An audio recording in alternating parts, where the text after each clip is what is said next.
Hi, the Nine Basketball. It is Jackie Powell here reporting live from the Liberty's 75 to 66 win over the Mystics, which was a game where the Liberty were trying to experiment with playoff rotations now that they have their 12-player roster healthy.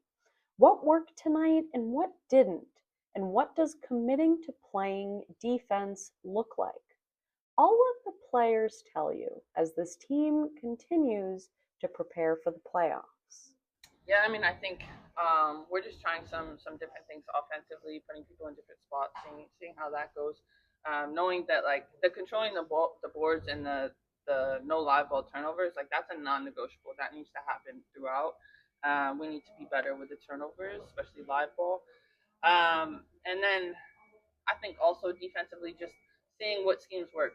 Are we going to be aggressive in ball schemes? Are we going to switch? Like, who's best at what, and game planning that going forward. We're just trying to continue to find plays and actions that not only work against the team that you're playing, but moving people in different positions and seeing kind of the counter actions to the action, right? Like everyone knows what you run at this point of the year.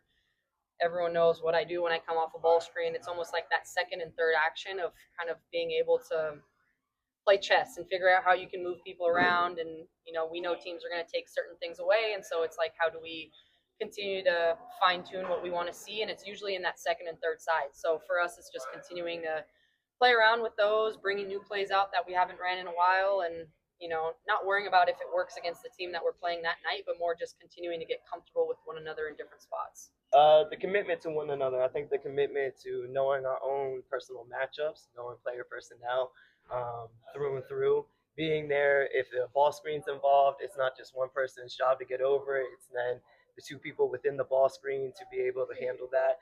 If it gets through that ball screen and those two people, then it means the back end and the MIG being there for one another.